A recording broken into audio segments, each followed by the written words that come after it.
이 금리 인하 사이클과 특히 북미 시장에서의 전기차 대량 생산 시대, 그리고 두 개의 사이클이 만나는 걸 되게 중요시 보셔야 되는데, 올해 상반기까지 여전히 그 탑픽은 흰 소재로 좀 보는 게 맞지 않나?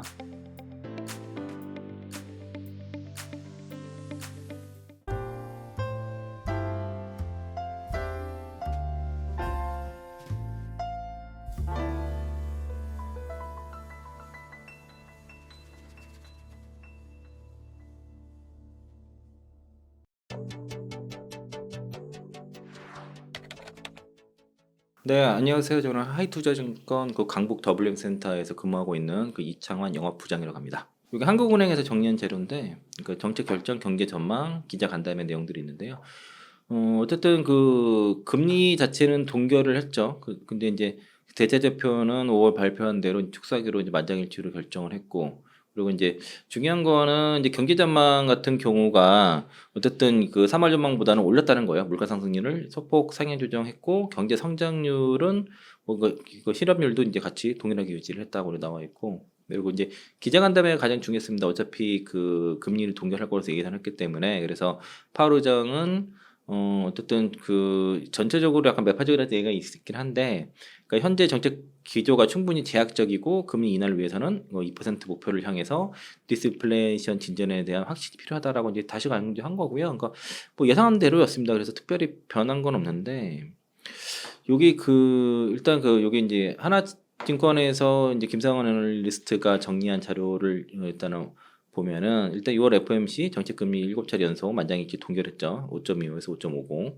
그리고 전체적으로 아까 경제 전망이 약간 매파적으로 수정됐다고 얘기를 좀 아까 한 거고요. 그리고 점도표가 올해 이제 연내 횟수가 이제 1회, 3회에서 1회로 축소된 건데, 사실 요 1회 축소된 거는 어느 정도 컨센서스에 부합을 합니다. 이렇게 얘기를 했었고, 다만 이제 지금 올해 같은 경우는 그 횟수보다도 금리 인하 여부에 좀 더 초점을 지금 맞춰지게 됐고요. 그리고 내년에 다만 이제 그 중간값이 25bp 상향이 적용됐고, 그 26년 유지돼서 올해 있다는 인하 전망 횟수는 축소됐지만 3년 총 인하 횟수 후에는 동일한 거야. 그러니까 이제 25년도에 좀 더 한 번 정도 더 인하할 수 있는 것이고, 그 인하폭 자체가 이제 유지됐다는 것이 긍정적이라는 겁니다. 그래서 뭐 올해 좀 미뤄진 게 내년에 금리 인하로 가지 않을까 생각이 들고, 그리고 파월 자체가 이제 시장이 좀 과열할 때 항상 그 과열을 진정시키는 역할을 지금 했었는데, 이번에도 이제 6월 FOMC 회견도 유사한 상황이고요. 전체적으로 인플레이션 전망이 아직은 보수적으로 보고 있습니다. 그리고 이제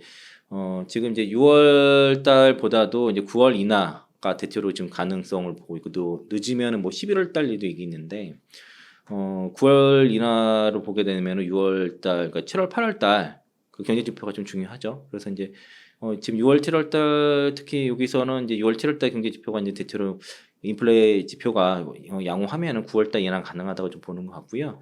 여기서도 같은 얘기 하네요. 그러니까 인하 시점 횟수보다 인하 자체가 중요하다 얘기를 하고 있고, 그리고 어제 이제 금리가 최근에 그 금리가 좀 떨어졌는데 4.1 정도가 일단 현재는 어느 정도 적정합니다. 너무 밑으로 떨어져도 안 되고 위로 올라가도 안 되고, 현재는 10년물 국채 수익률 한 4.1 정도를 어느 정도 이제 저점이지만 그 정도 유지하는 게 당분간은 이제 시장의 어떤 변동성을 좀 줄일 것 같고, 그리고 아까도 말씀드린 것처럼 그러니까 인하 횟수보다 지금은 올해 인하 여부가 더 포인트고, 그리고 올해 인하가 적더라도 내년도에 인하 횟수가 더 많아질 거다라고 좀 보시면 될 것 같습니다.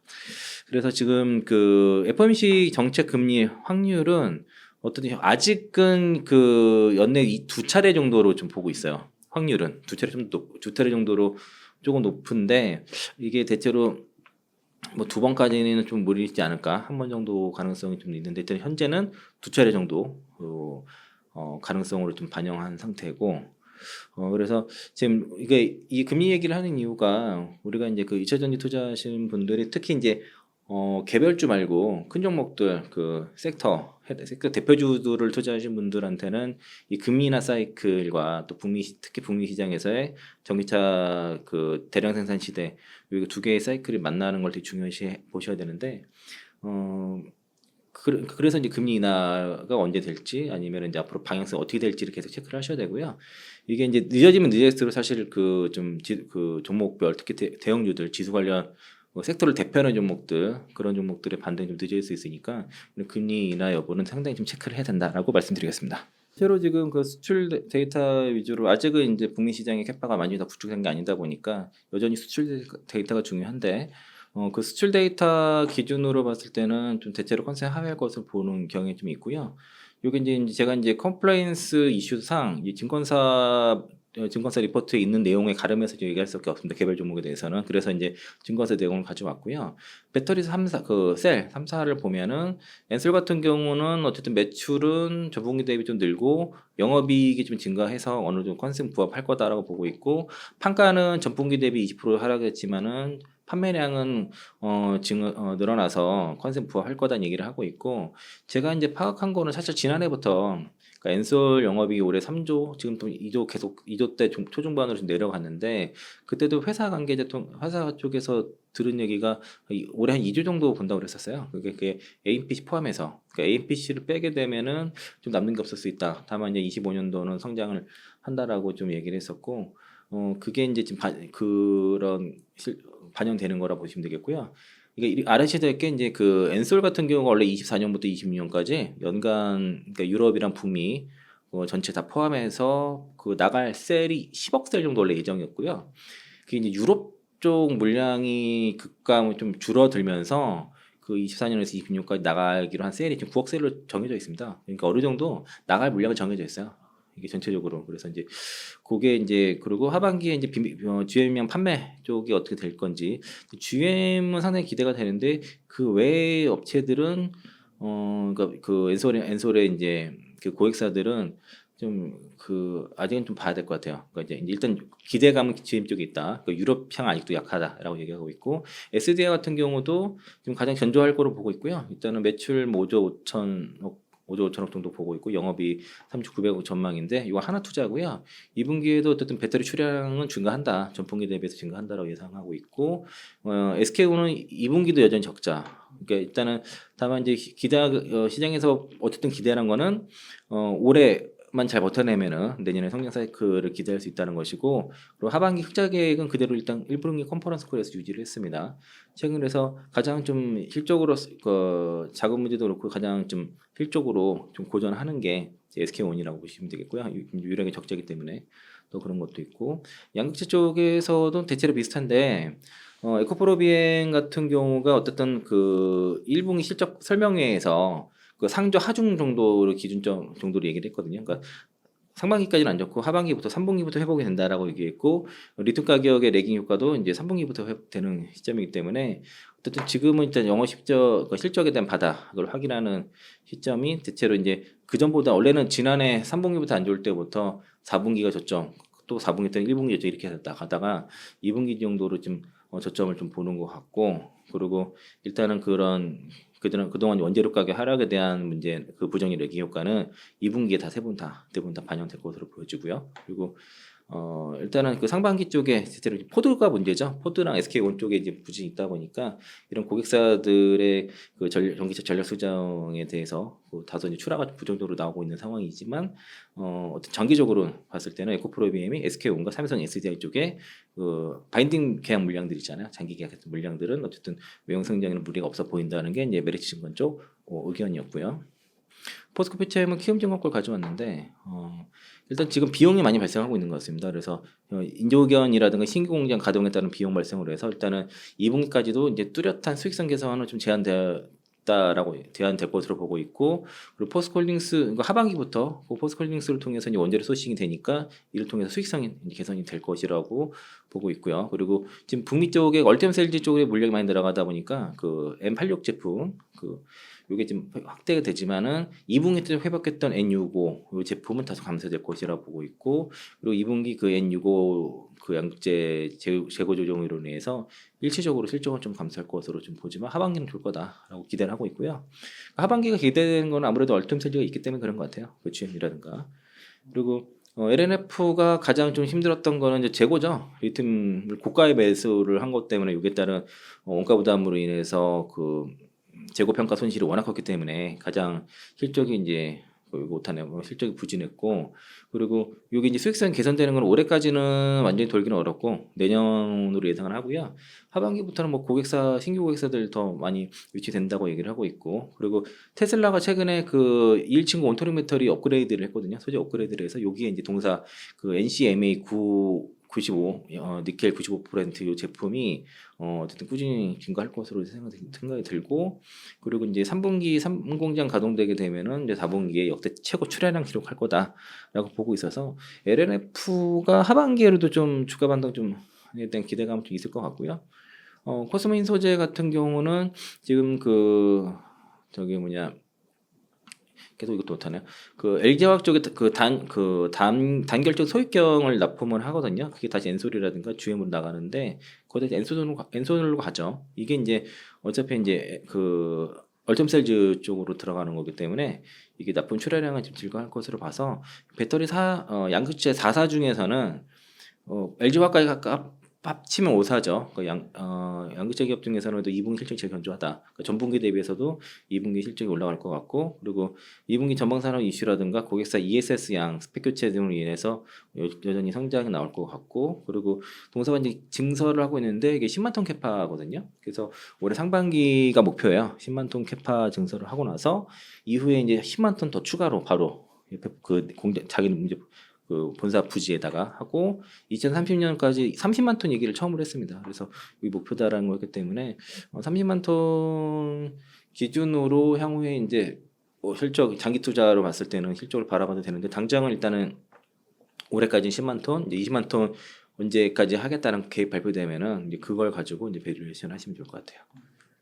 그래서 2분기 쪽에서는 신소재가 여전히 2분기 실적이 가장 좀 견조하기 때문에 아직까지도 이제 올해 상반기까지 여전히 그 탑픽은 신소재로 좀 보는 게 맞지 않나 싶고 그 전액 쪽에서는 대체로 리포트 나온 게 없어요. 그러니까 지금 전액 엔캠 빼고는 엔캠이나 동화기업 정도 나와 있는데 일단 요거는 이제 체크해 볼 만한 게 엔캠 같은 경우가 이제 지난해 실적 가이던스를 발표했을 때 그 올해 1조 6천억에서 2조 얘기했었고요. 그리고 2025년도에 3조 6천억.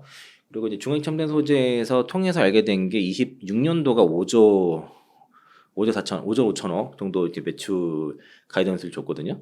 실적 가이던스를. 그런데 최근에 올해 이제 그 인터배터리 3월달에 인터배터리에서 올해 매출이 1조 그리고 이번에 1분기 컨퍼런스 콜에서 매출을 26년도에 이제 2조 6천에서 2조 7천억으로 대략 1조 정도 내렸습니다. 그래서 25년도는 아직 그러니까 26년도는 아직 내리지 않았어요. 그래서 그거는 좀 추가 확인이 필요한데 그러니까 일단은 25년도까지 실적 눈높이가 좀 낮춰졌기 때문에 지금 그동안은 25년도에 3조 6천억 매출과 거기에 준하는 영업이익을 기준으로 해서 주가가 움직였거든요.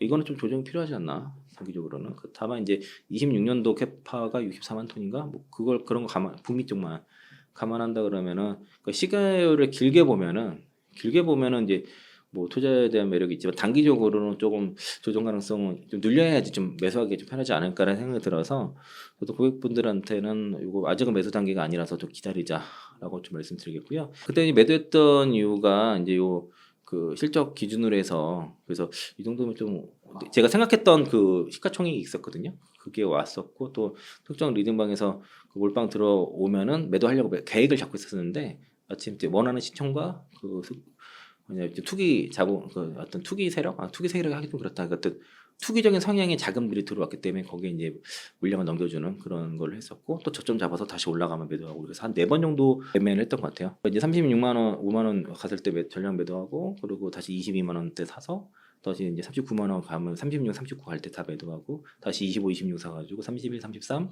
그리고 맞아 MSCI 리밸런스 된 마지막 물량 던졌는데 뭐 완벽하게 고객들이 다 따르지는 않다 보니까 아직 조금 최고로 갖고 있었던 물량의 한 10분의 1 정도 소량 좀 남아 있는 것 같습니다. 그 정도고요. 그래서 엔캠 쪽은 전액보다는 뭐 다른 좀 이쪽 관련 밸류체인 쪽을 더 관심 있게 보고 있고 덕산테코피아가 지금 전액 캐파가 이제 6만 톤에서 12만 톤까지 증설하는데 요게 지금 지을 때 요 파이프라인을 한 번에 다 짓거든요. 그래서 믹싱 장비만 추가를 하게 되면 12만 톤까지 단번에 증설이 돼요. 그래서 이제 그게 그리고 홈페이지에 20만 톤까지 기재가 된 것 때문에 그래서 좀 최근에 좀 움직인 것 같고 그리고 전액 첨가제는 본사가 하고 전액 쪽은 덕산 일렉트라가 자회사가 하는 거잖아요. 북미 자회사. 그래서 이제 전액 첨가제는 지금 1,000톤 캐파 확보한 상태고 4,000톤까지 증설 예정이다라는 것이고요.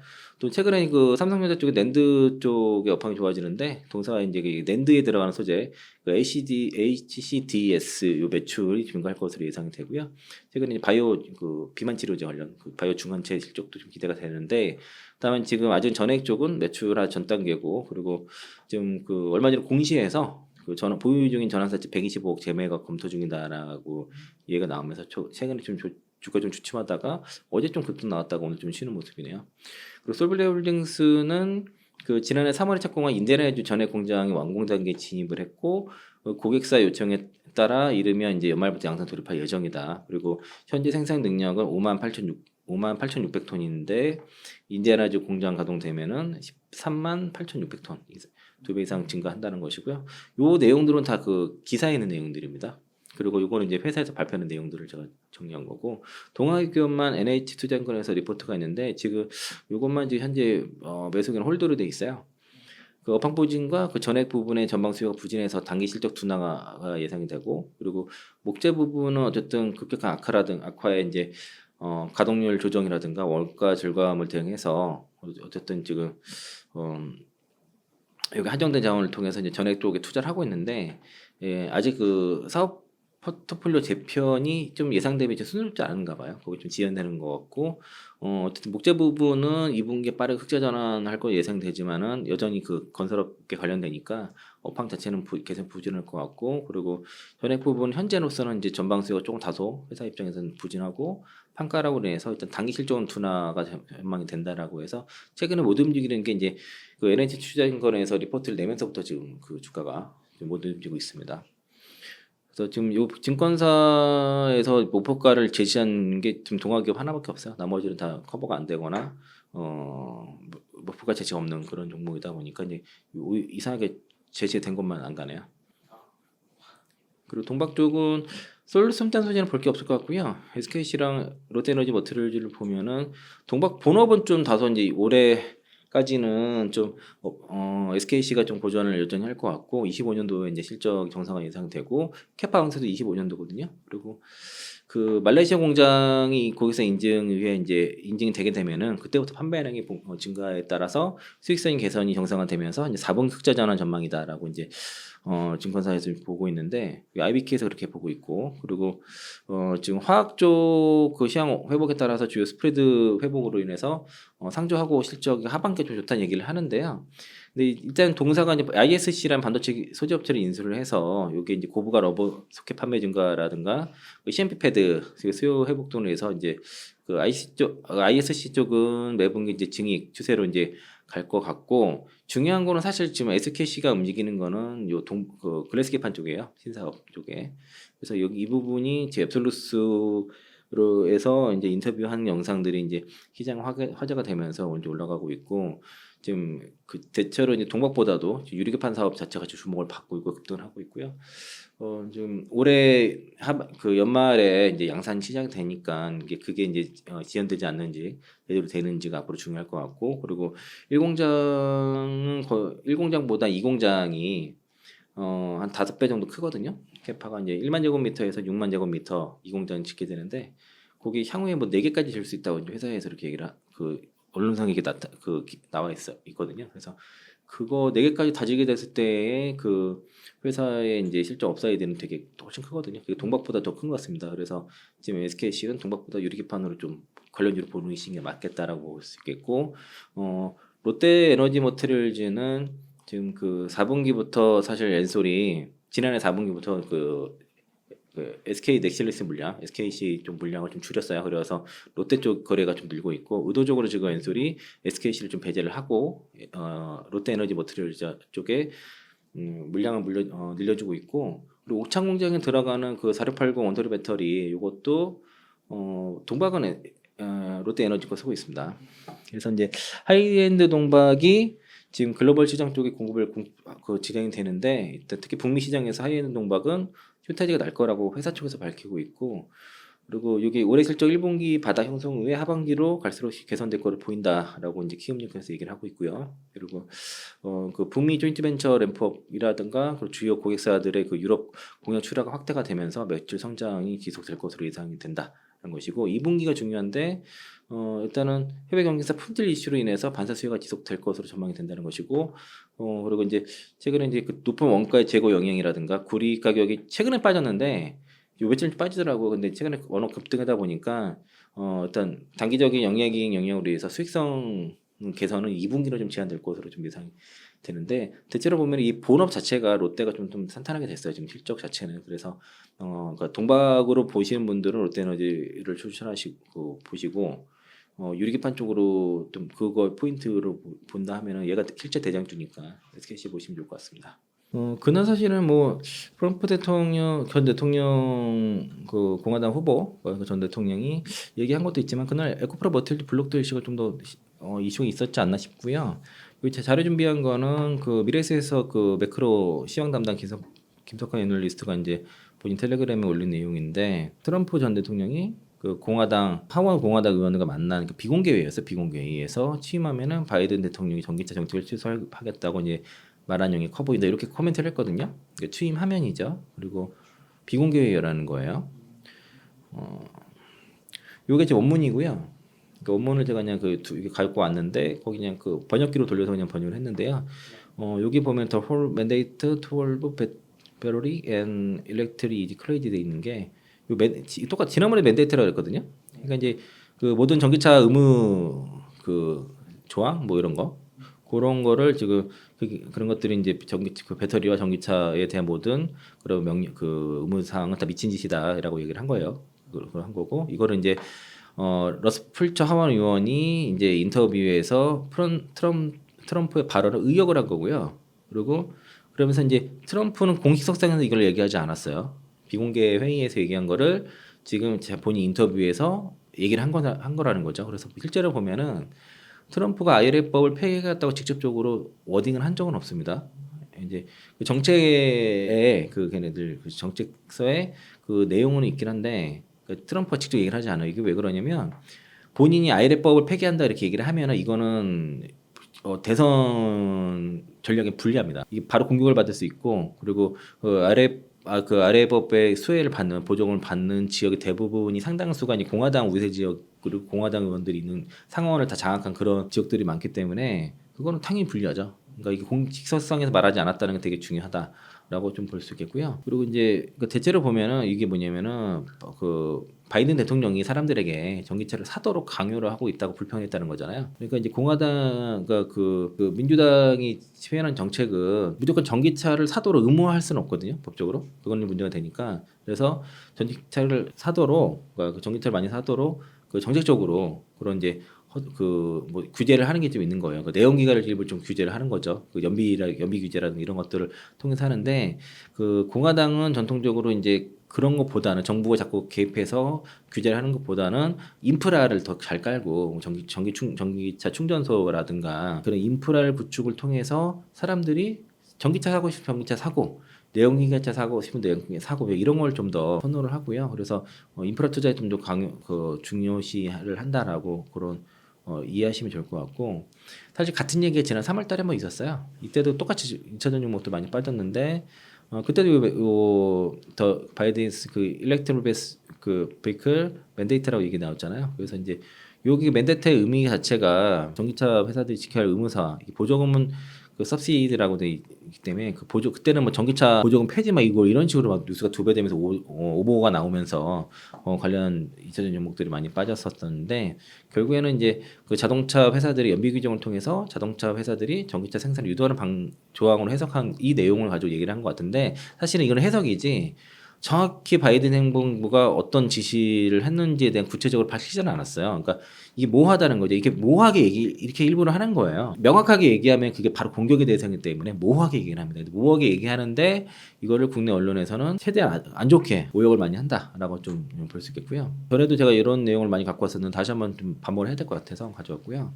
그 트럼프가 다시 집권해도 그 아래 정책 폐기가 힘든 이유가 어떤 그 법을 제정하는 것보다도 폐기하는 게 더 어려운 이유가 새로운 법을 통과시켜야 되기 때문에 그런 거고요. 새로운 법 통과를 시켜야지 폐기가 되거든요. 그러니까 이제 새로운 법을 정하기 만만치 않아요. 이것도 겨우 초당적으로 겨우겨우 한 건데. 그리고 아까 말씀드린 것처럼 이 기업들이 공장이 지어지는 지역이 대부분 이제 공화당 그 색채가 강한 공화당 지지 되게 강한 지역에 집중되어 있다는 것이고, 그래서 이건 공화당 그 정치인들한테는 의원들한테 너무 리스크가 크겠죠. 그리고 이게 초당적으로 정책의 아래법은 지지를 받고 있는 겁니다. 그래서 이게 단순히 뭐 민주당 성향 법안, 공화당 성향 이런 법이 아니라 어쨌든 그 실제 이루어지고 있는 지역에서 혜택을 받는 지역에서 초당파적인 지지를 얻고 있다는 게 핵심이고요. 그래서 이거를 폐기하는 것 자체가 공화당 의원들한테는 실익이 없다라고 볼 수 있겠고, 그리고 아이레법 폐기되기 위해서는 첫 번째는 트럼프가 당선이 돼야 되겠죠. 그리고 상하원을 모두 다 장악을 해야만 됩니다. 그런데 그러한 조건이 갖춰진 적이 있었는데, 그때도 그 대선 공약이 오바마 케어를 폐지하는 거였는데 여론이 그 폐지를 원하지 않는 여론이 더 강했기 때문에 결국에는 폐기를 못했어요. 그 공화당의 상원은 모두 다 다수당이 된 후에도 오바마 케어를 폐지를 못했다. 그런 바가 있고, 그래서 일부 이제 공화당이 만약에 집권한다 그러면은 일부 뭐 좀 아까 그런 행정명령 이런 것들에 대한 추세 가능성이 있겠다라고 볼 수 있겠고요. 그리고 공화당은 어떻든 정부가 개입하는 방식보다는 충전 인프라 확장 등을 통한 소비자가 전기차를 선택하는 선택하기 좋은 환경을 원한다는 거죠. 그러니까 이제 이 전기차 자체에 대한 보장이 아닙니다. 좀 더 방식이 다른 거예요. 그리고 또 이게 이제 만약에 이게 행정상으로 어쨌든 예를 들면 LG 에너솔루션이 뭐 세금을 뭐 12년간 감면받기로 했다거나 혜택을 여러 가지 행정적인 그 절차를 밟기로 했던 것들이 이게 범위가 축소되거나 변화가 생기면은 이게 소송 대상이거든요. 법원 판결까지 되게 오랜 소송이 걸릴 수가 있기 때문에 이런 리스크를 굳이 안을 필요는 없을 것 같고, 그리고 이게 어쨌든 아래법의 핵심이 10년에 걸친 보조금과 인센티브를 지급하는 거거든요. 그래서 이제 중고는 되돌릴 수 없어요. 근데 나중에 거 같은 경우도 지금 이게 결국에는 또 투자로 이어지면서 지금 그 미국 경제가 어쨌든 탈탄소의 그 경제로 가고 있고, 이걸 이미 시장에서 동의를 했거든요. 그래서 이거를 되돌리기 쉽지 않다. 특히 이제 완성차 업체들이 대부분 이제 그 전기차 쪽에서의 향후 전동화 계획들 다 세운 상태에서 일부 이제 지연되는 것들은 대체로 못하는 업체들이 다 그래요. 기술력이 모자라거나 좀 전기차에 대한 플랫폼 기술력이 좀 부족한 업체들이 대체로 그걸 지원을 자꾸 하려고 하는 것이 시간을 벌기 위해서 그런 것이지 방향 자체가 지금 변하지 않는 것이고, 업계에서 대체로 다 방향성에 대해서 의심하고 있지는 않습니다. 그리고 실제로 이제 이것도 지난해 이제 올해 연초에 한국무역협회에서 여기 그 공화당이랑 그 미국 정부에 방문해서 물어봤어요. 그래서 이제 그 무역협회 사절단이 공화당 하월 미셸 스틸 의원이랑 제리칼 의원을 만나서 물어보니까 그 공화당이 아래법을 폐지를 추진한 것이 아니고 일부 그 지원 규모의 점진적 축소라든가 단계적인 지원을 생각하고 있다 정도로 얘기를 했고요. 이게 이제 그 정부 관료들을 만나서도 그 S반 차관보 같은 경우도 전기차나 배터리 등의 그 탄소 증류 노력은 정권 교체 여부와는 관계없이 지속될 것이라고 얘기했고요. 그리고 아래법 폐기 쉽지 않을 것이라 얘기를 했습니다. 그래서 이게 결국에는 이제 단순하게 이게 그 미국이 우리나라를 위한 법안이 아니라 그러니까 중국 자체가 신뢰할 수 없는 그 나라를 보기 때문에 이걸 이제 그 경제 블록화 이제 탈중국화를 하려고 하는 것이거든요. 그래서 여기서는 우리가 상당히 이제 중요한 그 파트너이고, 그리고 투자도 또 그만큼 또 많이 하게 됩니다. 그래서 결국에는 미국 입장에서는 한국이라든가 일본이라든가 그 우방국들이 와서 투자를 많이 하는 게 유리하기 때문에, 트럼프가 중요한 건 실용주의라든가 미국 우선주의인데 자기한테 우선되는 것들을 그렇게 없앨 이유는 없다고 생각이 들고, 우리나라에서 언론에서 너무 과장됐다라고 저는 개인적으로 보고 있습니다. 여기 제가 지금 아래법이라든가 FOAC 규정 이런 것들이 이제 되게 중요한데, 결과적으로 우리가 이제 기다리는 거는 북미 시장이거든요. 그 북미 시장에서 국내 배터리 3사가 시장을 장악을 하게 되고, 거기에 이제 들어가는 밸류체인에 관련 기업들의 실적이 굉장히 올라간다는 것이고, 국내 배터리 3사가 북미 지역에서 2027년까지 약 그 633기가와트시 수준의 배터리 캐파를 좀 구축을 하는 것을 목표로 하고 있고, 이게 대략 그 80% 전체 캐파의 80%에 육박을 하는 그런 캐파거든요. 그리고 26년부터는 ESS 쪽에서도 지금 그 북미 그 대중 관세가 부과가 되기 때문에 26년부터는 새로운 생존의 축인 그 ESS 시장에서도 국내 배터리 시장에 이제 기업들의 점유율이 급증을 하는데, 이번에 인터 배터리에서도 LG 에너지 솔루션과 삼성 SDI가 좀 더 발전된 ESS 그 솔루션들을 대거 발표를 했거든요. 그러니까 지금 전기차 캐즘을 넘는 그런 새로운 그러니까 우리가 원래는 ESS 시장에 상당한 점유율을 갖고 있다가 그 북미 쪽의 가정용 ESS에서 그 화재 사건이 나면서 상당히 중국 업체들한테 저가 전력이 밀려서 그 많이 뺏겼었는데 이게 이제 26년부터는 올라올 거라는 거죠. 그리고 24년에서 26년까지 지금 총 출시 그 북미 쪽에서 출시 예정된 차가 현재 52종이고요. 뭐 이건 변화가 있을 수 있지만 현재는 52종이고 특히 이제 26년도에 21종으로 가장 많습니다. 그리고 올해 18종, 내년 13종 정도이고 그리고 그 현재 이번에 테슬라가 좀 받아서 그건 제가 카운트 안 넣었는데 그 이번에 테슬라가 그 배터리 그 엔솔 거에서 파나소닉 바꿔서 받는 거 그거 빼고 그 43종 중에서 31종이 국내 배터리 3사 제품을 사용했고 우선 보조금 받는 차의 72%가 한국산 배터리다. 라는 것이고요. 그리고 그렇기 때문에 24년에서 26년도에는 그 전기차 신차가 대거 출시가 될 것이요. 특히 북미 시장에서. 그래서 이제 전기차 대중화 시대가 나올 것이고 여기에는 그 대중화 모델도 많이 나올 겁니다. 그 중저가 청도 많이 나올 것이고 그리고 아까 금리나 사이클이 다소 이제 지연되고 있지만은 이런 그 북미 시장에서의 전기차 대량 생산 사이클과 금리 인하 사이클 특히 25년도에 그게 만날 가능성이 높거든요. 이랬을 때 이제 관련 2차전 섹터에서 큰 시세가 날 것이라만을 보고 있는데 원래는 2022년, 23년도 쪽 특히 22년도에 상반기에 2차전지 섹터를 바라볼 때 24년도에 대한 성장을 기대한 건 아니었었어요. 그러니까 이제 23년도 성장하고 24년도는 조금 슬로워지고 25년도부터 이제 급성장하는 이제 그림이었는데 여러 가지 이제 좀 전기차 캐즘 구간이라고 얘기하는데 그런 구간을 이제 지나면서 생각보다 딥이 깊어지면서 그런 이제 죽음의 계곡이 좀 길어지고 있는 상황이죠. 그래서 요런 그 성장이 그러니까 서로 완만한 성장을 처음에는 생각했었지만 이게 이제 역성장이 나오는 그런 상황이 지금 지난해 말부터 지난 하반기부터 현재까지 나타나고 있는 것이고요. 이런 기관들이 이제 하반기부터는 개선이 될 것으로 보여지고 그리고 이제 리튬 가격의 반등이 지금 최근에 좀 부진한데 여기 이제 이것 때문에 다시 2차전 기업들 실적 회복이 좀 더디다 이런 전망이 있거든요. 다만 이제 새롭게 나타나는 흐름은 지금 많이 보이는 게 탈중국화 그리고 경제 블록화 탈세계화 등으로 인해서 광물 가격에 프리미엄이 형성되고 있습니다. 그래서 이제 북미 시장에서 프리미엄이 생성되고 북미 시장이 아닌 중국 시장에서는 더 많이 하락하는 경우가 나타나는데 그게 태양광 모듈에서 대표적으로 나타나고 있고요. 지금 그리고 광물 가격 자체도 지금 2차 전지에 들어가는 그 소재 광물 가격이 지금 앞으로 미국과 중국에서도 지금 다르게 형성될 가능성이 상당히 높고요. 4월에 5월달에 탄산유수 가격이 올라오다가 6월달에 횡보했거든요. 그러고 나서 6월 중순부터 북미 탄산유수 가격이 지금 올라가고 있습니다. 반면에 그러니까 미국에서 중국 그 배터리의 관세 그러니까 그 중국산 제품 관세를 매긴다 할 때 그때부터 더 하락폭이 가파라지면서 중국 탄산 리튬 가격은 지난 4월 이후에 계속 하락세를 지속하고 있어요.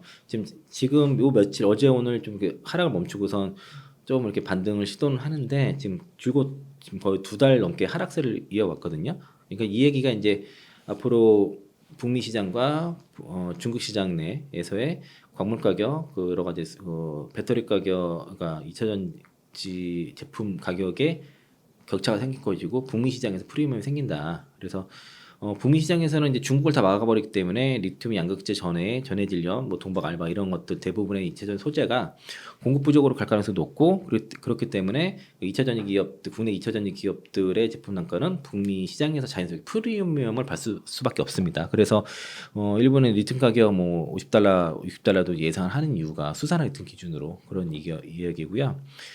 그리고 이제 LG 에너지솔루션을 제가 요 특허 라이센스 시장 참여를 되게 중요시 보는 게 그동안 중국 업체들이 무단 특허를 많이 사용을 했기 때문에 이를 엄중하게 대할 필요가 있습니다. 그래서 이런 것들이 본격화된다 그러면은 아무래도 이제 특히 삼원계 배터리 쪽에서의 중국 업체들이 유럽 쪽으로 진출하는 것들이 상당히 좀 문제가 될 가능성이 높고 또 미국 의회가 해외 적대국 배터리 의존법 이따 좀 말씀드릴 건데 이 이름으로 인해서 그 배터리 사용 금지 법안 제출했고요. 미 공화당 의원은 시애틀과 고션에 대한 블레이스크 요구를 했고 그리고 최근에 EU에서 중국 전기차 관세 매겼죠. 추가 관세죠. 17.4에서 38.1. 그러니까 기존 관세 10%에서 추가해서 27.4에서 48.2 이런 그 관세 부호를 했기 때문에 이렇게 되면은 중국 전기차 업체들이 유럽 내 가격 경쟁이 크게 하락밖에 없죠. 이것도 사례를 제가 이따 보여드릴 겁니다. 그리고 중국 업체들은 그 유럽 현지에서 생산 시설을 가지고 만들 수밖에 없거든요. 그러면은 근데 중국 업체에서 만들든 아니면은 유럽 업체가 만들든 간에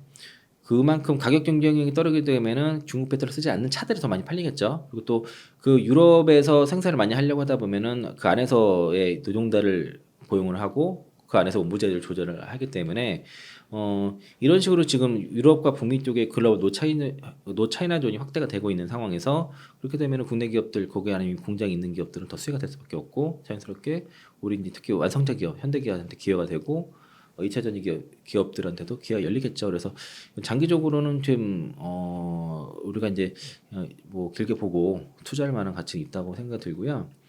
다만 이제 지금 이제 오늘 이제 20이 코스피 2,800을 돌파를 했습니다. 거의 29개월 만인가 뭐 그렇다고 들었는데 2,800 돌파하는 거는 이게 삼성전자가 쉬면서 못 가다 지수가 못 가다가 삼성전자가 움직이면서 오늘 좀 올라왔거든요. 그러니까 1년에 몇 번은 뭐 세네 번 정도는 삼성전자 블랙홀 수급 블랙홀 현상이 나타나요. 그러니까 어제 오늘 좀 그런 흐름이 있었고 그리고 이제 금수대 이슈가 아직은 해결이 되지 않았습니다. 논란이 많이 있는데 일단 고액 자산가 중심으로 해서 일부 좀 국내 시장 이탈 움직임이 있는 상황이고요. 특히 이제 이탈 전지를 갖고 있다 그러면은 대부분 이제 대형주를 갖고 있기 때문에 그런 종목들에 대한 수급 이탈의 움직임이 있는 상황이고 기대해 볼 만한 거는 최근에 청원을 성공했다던가 지금 논의가 활발히 지금 일에 돼서 지금 금투세 폐에 대해서도 많이 알고 있거든요. 그러니까 금투세 자체에 대해서 지금 그거를 나쁘다 이런 얘기가 아니라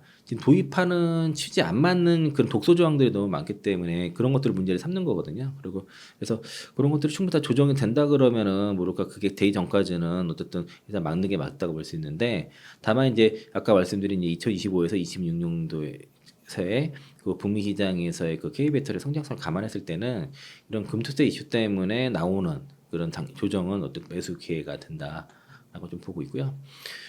그리고 그 공매도 제소 개선안이 나왔어요. 그래서 기관 투자자 상환 기간 제한이 나왔는데 이게 이제 1년까지 되는 것 같은데요.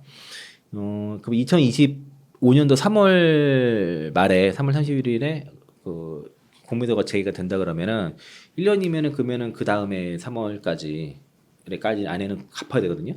그 전에는 무기한 공매도가 가능했다는 게 공매도의 가장 큰 무기인데 이게 공매도 세력들한테 가장 큰 무기를 뺏은 거예요. 이게 되게 이거 좀 어렵지 않나라고 봤었는데 의외로 이게 지금 됐습니다. 그래서 이거는 앞으로 장기 투자를 하는 입장에서는 그런 종목들에 대한 커버링은 좀 기대할 수 있는데 다만 이제 시계열로 봤을 때는 좀 길죠. 아직은 좀.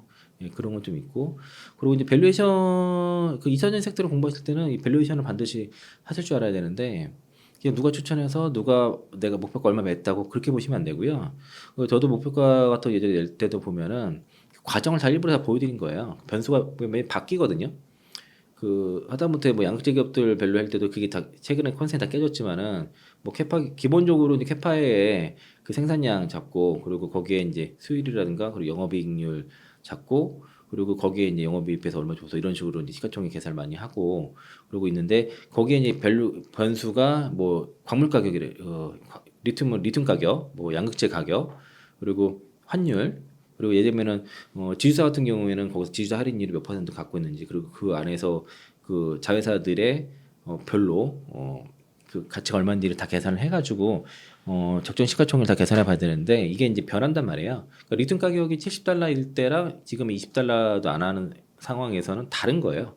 근데 이제 당장보다도 어쨌든 향후에 장기적으로 뭐 2027년도에 얼마가 될지에 대한 것들은 예상치들이 있는데 그러니까 그런 것들 넣어보면서 계속 해야 되고 그리고 이런 변화에 대해서 어떻게 변한 그 리튬 가격이 예를 들면 30이든 40이든 50이든 그렇게 그런 변화에 따라서 어떻게 그 밸류에이션 변화인지도 체크를 계속 해봐야 됩니다. 그래서 이제 이게 한 번 했다고 해서 끝나지 않아요.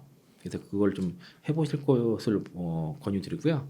그러니까 이 주식이라는 게 기본적으로 자기 책임입니다. 이게 원칙이에요. 그러니까 누가 그러니까 수익을 낸다고 해서 그걸 누구한테 나눠주지도 않고 손실을 낸다고 해서 누가 갚아주지 않거든요. 이제 그거를 명심하셨으면 좋겠고요. 그리고 이제 그 당분간 어쨌든 SK온 쪽 밸류체인 종목들이 실적이 안 좋습니다. 2분기까지 안 좋을 수밖에 없는 상황이 있고 상대적으로 삼성 SDI라든가 엔소량의 기업들이 상대적으로 좀 선방을 할 건데 하반기에는 어쨌든 SK온 밸류체인 종목들도 실적 반등을 기대해 볼 수 있는 상황인 것 같고 그리고 지금 가장 힘들어하신 분들이 그거예요. 이제 그 에코프로 그룹주, 포스그룹주 위주로 아니면 LG화 그룹주 위주로 대형주 위주로 갖고 계신 분들 같은 경우는 원래 그렇게 투자하셨던 분들이 내가 나 뭐 소위 말해서 뭐 3년 투자하겠다, 2020 뭐 6년, 7년 이렇게 투자하겠다 장기로 하셨다는 분들 그리고 그런 소실을 갖고 계시다고 하면은 그렇게 가셔도 뭐 무방하다고 보는데 근데 그렇게 덮어놓고선 딱 덮고서 안 보고선 갈 수 있는지는 좀 실제로 스스로 좀 따져 보셔야 돼요. 그래서 자꾸 이제 그 주가 자꾸 빠져가지고 자꾸 쳐다보고 스트레스 받고 막 이런 상황이라고 하면은 장기 투자 안 맞는 거죠. 그래서 지금은 내가 한번 2026년 최소까지 좀 들고 갈 건지 아니면은 도저히 그게 아니라 내가 좀 요즘 뭐 핫한 뭐 스몰캡 종목이라든가 뭐 그런 쪽으로 갈아탈 건지 이거는 애매하게 하시면 안 되고요. 노선을 빨리 정하셔야 돼요. 정기 투자를 갈 것인지 그래서 공매도 재개가 되고 그리고 이제 범위 안에 뭐 슈퍼보링도 나오고 그리고 올해 하반기 내년에 전기차 시장에서의 그 북미 시장에서 이제 국내 기업들의 성장성 나오는 이런 것들 다 보실 거면은 뭐 이렇게 소신 있게 장기 투자하시고 그게 아니라 그러면은 일부 갈아타시는데 대부분 이제 예를 들면 그 수익으로 갖고 계시는 분 있고 손실인 분들 있을 텐데 지금 손실 비중이 또 늘었겠죠. 주가들도 빠졌으니까. 그런 분들 같은 경우는 내가 손실을 다 그 확정 짓고선 옮기는 것 자체는 어렵기 때문에 그냥 그 투트랙으로 하세요. 적당히 갖고 있는 거 갖고 있고 일본 내가 좀 업사이드가 그래서 아까 밸류에이션 얘기를 하는 게 주가 업사이드가 높은 것들 우선순위를 딱 정해가지고 예를 들면은 내가 좀 새롭게 본 종목들에 비해서 지금 갖고 있는 게 업사이드가 더 높으면은 가져가는 게 맞는 거고요. 이런 걸 좀 해보시고 그리고 개별 종목에서 좀 팁을 드리면은 6월 말에 그 포스코홀딩스의 옴브레 브레또 리튬 연모가 좀 준공을 하거든요. 그래서 거기 리튬 가치에 대해서 좀 주목할 시점이 좀 다시 한번 오는 것 같고 그리고 에코프로 같은 경우에는 지금 외국인 보유 비중이 18%대입니다. 18.4%에서 역대 최고치인데 이게 적을 때는 4%밖에 안 됐어요. 근데 이제 이렇게 지금 매집을 하고 있다는 거죠. 그리고 이제 최근에 이런 그 에코프로를 비롯해서 이런 대형주 종목들에 대한 개인들 손절 물량이 상당히 지금 많이 나오고 있어요. 실제로 많이 나오고 있고 그리고 그런 그 손절 물량들이 이제 뭐 바이오라든가 좀 알테오젠 같은 것들, 뭐 삼성전자 이런 것들 막 세게 가는 것들 그런 거로 가던가 아니면은 이제 좀 더 스몰캡 종목들 좀 주가가 막 불을 뿜는 그런 스몰캡 종목으로 이동하는 게 지금 저는 뭐 지점이 있으니까 그게 투자자들이 다 포착이 되거든요. 그러다 보니까 실제로 2차 전지 섹터 내에서의 지수 종목으로 구성되는 대표 종목들을 줄여서 스몰캡에 이동하는 이용자들이 그러니까 투자자들이 일단 급증하는 게 지금 보이고 있습니다. 그리고 만약에 이렇게 하신 분들은 반드시 그 스몰캡 종목 내에서 주가 상승 여력을 반드시 따져보셔야 돼요. 어느 정도 상승할 수 있는지. 그러면은 그 우선순위에 따라서 비중을 물리는 전략을 쓰시면 될 것 같고요. 그래서 제가 드리는 제안은 제 그 고객들의 구성이 그러니까 원래 저도 2020년도부터 2000년대 많이 하면서부터 고객 많이 늘었는데 그러니까 저를 오랫동안 하셨던 분들이 계시고 그리고 이제 그 저를 보고 오신 분도 계시고 주로 이제 8대 종목 박 작가님 팬들이 또 많이 오시고요. 또 이제 선대진 소장님 쪽 회원들도 많이 고객으로 많이 오세요. 그러다 보니까 저는 이걸 다 알아야 되다 보니까 그래서 제가 이제 투트랙 전략을 드리는 거예요. 그래서 업종 대표로만 갖고 계신 분들도 계시고 이거를 같이 갖고 계신 분들 계시고 스몰캡 종목 위주로만 하는 계신데 이게 수익 차이 분명히 있지만은 그렇다고 해서 내가 있는 종목들을 왕창 다 하루 손절해서 이거 가는 그 종목 갈아타 이건 아닌 것 같고요. 그러니까 업종 대표주를 갖고 있으시더라도 너무 그렇게 기다리는 거는 좀 힘들 수 있으니까 일부는 좀 그 탄력 있는 종목에서 일부 같이 포함해서 같이 들고 가는 전략으로 좀 말씀드리겠고 제가 지금 말고 5월 달만 해도 다른 방송에서는 스몰캡 종목 위주 포트 짜라 이렇게 말씀드렸어요. 근데 지금은 그런 제가 유익게 보던 종목들이 상당히 주가 많이 올라갔습니다. 제가 전에 얘기랑 동박종 말씀드렸었는데 관련 종목들이 뭐 덕산테커피라든가 SKC라 이런 종목들 많이 올라갔거든요. 그래서 지금 그런 종목들을 적극적으로 막 하기는 좀 부담스럽기 때문에 다른 종목들을 또 발굴을 해야 되는데 그러니까 그게 지금 자꾸 줄어들고 있어요. 그래서 그냥 모장 왕창 이렇게 하는 것보다도 그런 만큼 이렇게 기존의 그 대형주 위주 갖고 계신 분들도 지금이라도 일부는 같이 투트랙으로 좀 구성하는 게 좋을 것 같고, 그리고 이제 종목 자체는 최소 5개 이상, 그리고 한 종목에 몰빵하지 마십시오. 아무리 좋아도 한 종목에 몰빵하면은 그것만 안 가는 수가 있어요. 시장에 특히 이제 이런 몰빵하라는 그 리딩을 좀 조심하고 그걸 역이용하라라고 말씀드리겠습니다. 지금 나온 게 지금 롱레인지랑 스탠다드 모델 2개 나왔고요. 이제 대략 이제 서울 기준 보조금 840만 원, 그 롱레인지 버전이 4,650만 원 정도 돼 있고, 여기 보니까 이제 포함하게 되면 롱레인지가 한 3,810만 원 정도로 구매할 수 있는데, 스탠다드 버전인 그 롱레인지 버전이 있고 여기에서 이제 배터리 용량의 차이가 있어요. 그래서 이제 요게 그러니까 뭐냐면은 요 스탠다드 버전 롱레인지 버전에 다시 요게 이제 그 에어 어스 GT 버전 이렇게 있는 거죠. 기본적으로 스탠다드 버전은 350km 가고요. 그리고 이제 롱레인지는 이제 501km 정도 가는데 그 충전 시간이 그 10에서 80% 충전까지 이제 30분 정도 걸리거든요. 이제 요게 그래서 일단은 그 여기 삼성증권에서 얘기한 거는 EV 글로벌 판매 목표를 20만 대로 보기 때문에 그 첫 글로벌 볼륨 모델을 목표로 좀 하고 있다는 거기 때문에 앞으로 이제 EV3가 판매에 대한 어느 정도 판매되는지가 되게 중요하다고 볼 수 있겠고, 그리고 특이점은 이번에 보면은 이제 그 3년간 원금의 60%를 유예를 하고 3년 뒤 중고차 가치 60% 보장해 드리는 프로모션도 같이 진행된다고 합니다. 그리고 여기 충전 긴급 충전, 긴급 출동 이런 서비스도 들어가고요. 일단은 지금 여기 지금 배터리는 그 엔솔기 들어가요. 여기 보시면 그래서 이제 인도네시아에서 만든 LG 에너지 솔루션 배터리가 좀 들어가는 상황이다라고 볼 수 있겠고, 엔소코 말고도 여기 보면 중저가 전기차 모델 배터리 탑재 효량을 보면 기아, 현대차, 뭐 폭스바겐, 테슬라, 볼보 이렇게 있는데 기아 EV3 그리고 EV4도 앞으로 EV4도 요 NCM 3공기 배터리 들어갈 것이고, 현재 이제 코나 EV에도 들어가 있습니다. 현재. 그리고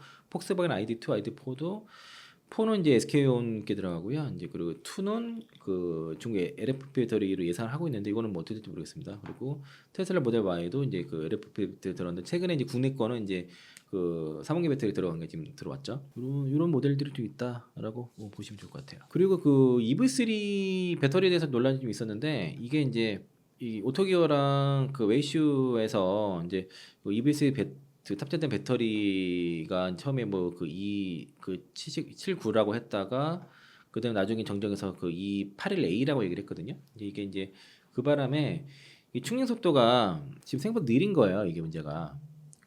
그래서 원래는 그 배터리 제조사, 그러니까 이게 무슨 얘기냐면 SK온 배터리가 지금 10에서 80%까지 충전하는 데 있어서 18분 걸리는 거든요. 근데 SF 플러스는 15분으로 단축이 돼요. 근데 아까 이게 30분이잖아요. 그러니까 실리콘 응급제가 들어갔는데 너무 느린 거예요, 충전 속도가. 그래서 그럼 이게 실리콘 함량이 좀 의미 있게 들어가지 않은 게 아닌가. 그러니까 5% 정도를 표시할 수 없는 수준으로 되게 미미하게 들어간 게 아닌가, 이 의심이 들었던 거고, 그거를 이제 오토기어랑 이제 그 웨이슈에서 지정을 한 거거든요. 그래서 이제 뭐 바나나 향이라 이렇게까지 얘기를 했었는데, 제가 알아보니까 배터리 쪽에서 그 실리콘 응지 함량이 대략 5% 정도 들어간 것이라고 그렇게 보더라고요. 이게 명확하게 5%가 딱 그런 게 아니라 5% 정도 들어가지 않겠냐고 얘기를 해주는데, 이건 제가 엔솔 쪽에 들었고요. 이게 근데 다만 왜 이렇게 충전 속도가 느리냐, 실리콘 응지가 들어간 거 치고는 하는 얘기가, 급속 충전을, 그러니까 배터리 가격을 맞추기 위해서 급속 충전을 포기하고 에너지 밀도를 올리는 데 집중한 셀이라는 거예요. 그 81A, 그 281A가 그 급속 충전을 하려면 이 안에 스택을 많이 쌓아야 되는데, 그렇게 되면 가격이 급격하게 올라가게 됩니다. 그래서 그 급속 충전 쪽을 그 성능을 좀 포기하면서 에너지 밀도를 올려서 배터리의 주행 거리를 늘리는데 특화된 차인 거죠. 그래서 한번 충전할 때 501km까지 가는 그런 차가 나온 거고요. 그리고 이제 그래서 SK온 자체가 이걸 보면은 되게 기술력이 좋은 것 같아요. 우리가 생각하는 이상으로 좀 좋은 것 같고, 향후에는 SK온 쪽에서는 뭐 7분 만에 이제 급속 충전이 되는 것도 이제 할 수 있는 기술 확보했다고 하니까, 향후에 뭐 이런 게 나오겠죠.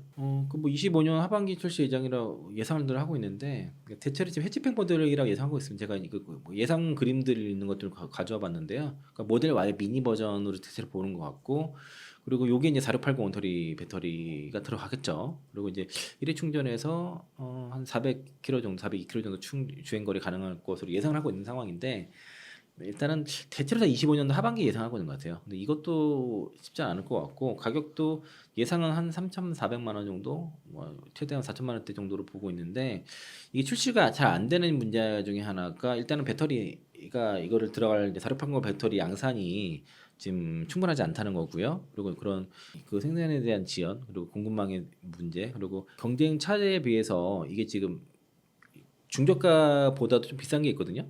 그래서 얘네들 자꾸 가격 올리기도 하고 내리기도 하고 막 이러는데 이런 가격적인 문제라든가 그리고 이제 앞으로는 이제 관련 모델이 요 모델이 좀 경쟁이 심해요.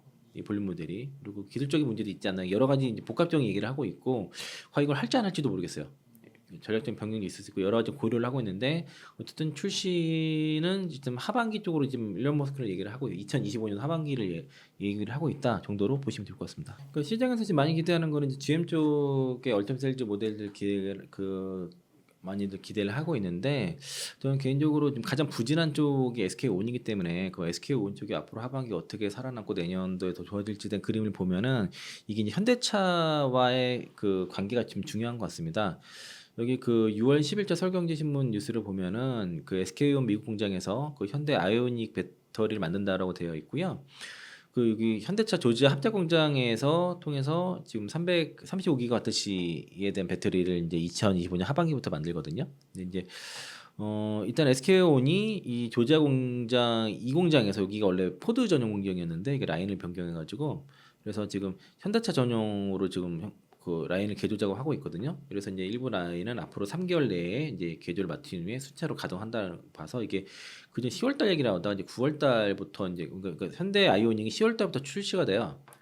배터리는 9월 달에 지금 공급이 되는 것으로 보이고 그리고 일단은 현대차 입장에서는 지금 그 아래법에 보조를 받을 수 있는 배터리를 지금 조달 못한 상태다 보니까 그걸 못 받고 있는데 이걸 받게 된 그 SK온 거가 이제 그 SK온 배터리 탑재한 차익이 나오게 되면은 보조금을 받을 수 있게 되죠.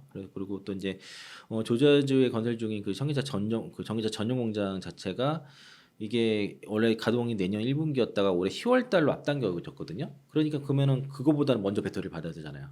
그래서 9월 달로 된 것이고 현대차의 아이오닉 5로 시작해서 향후에 기아의 제네시스 이런 현대그룹차의 6개 전기차가 이번에 생산되는 거를 요게 이제 연간 50만 대 생산이 최대되는데 요게 SK온 배터리가 들어간다라고 대체로 들어간다 보시면 될 것 같고요.